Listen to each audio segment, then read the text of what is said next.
Mas tem uma coisa dentro disso que eu não entendi ainda, que é o CLV médio e o CLV somado. Qual que é a diferença desse negócio?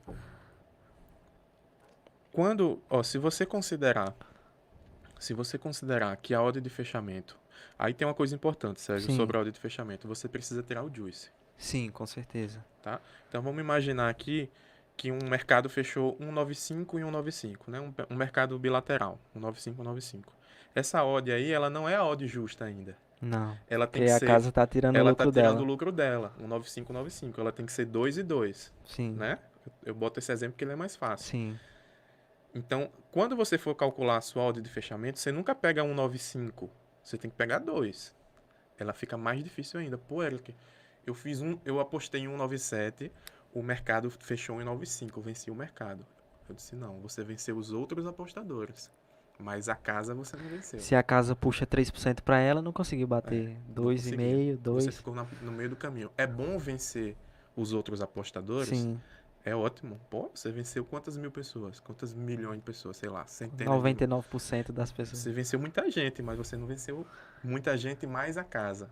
Então, por isso que você precisa calcular, colocar esse juice na sua ordem de fechamento. Você precisa retirar o juice, na verdade, né? E aí, isso que você falou do ROI é porque é o seguinte: se você concorda que a Hum. ordem de fechamento é a probabilidade mais real possível para aquele evento, quando você faz, quando você faz a sua conta de CLV, o que é que você tem nas mãos? Se você tem mais EV ou não. E o quanto de mais EV você tem, tá? E o que é o mais EV? O mais EV no longo prazo nada mais é do que ROI. O mais EV, né, é o seu valor, é a sua taxa de valor em relação àquele preço. E quando você vai volumando, volumando, volumando, a sua taxa de valor vai se conectar com o seu retorno sobre o investimento. Existe uma tendência do longo prazo de juntar esses dois números, porque o mais EV vai ser o ROI no longo prazo. Então, por isso que o ROI é um dado que, no curto prazo, ele vai para...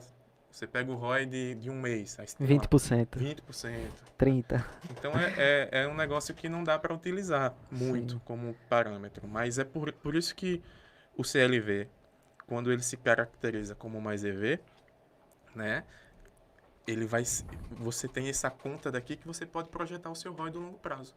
Entendeu? Então, se você tem um CLV de 2%, provavelmente com 10 mil apostas, 15 mil apostas, você vai ter um ROI de 2%. Então, é essa conexão que tem entre os dois conceitos, né? Muito massa. Sobre o CLV médio e o CLV Somado. somado, é porque o CLV somado não diz nada pra gente.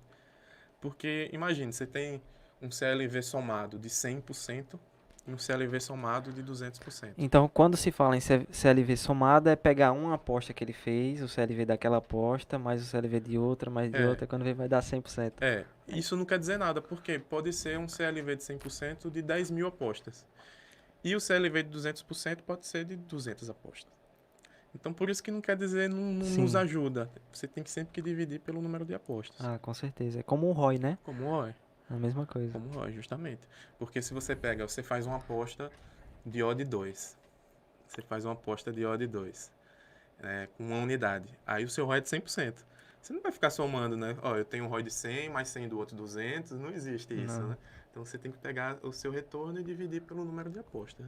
Na verdade, Bacana. o ROI você divide pelo total investido, né? Então, O retorno você tem sobre que o ter a investimento. média, você tem que ter a média.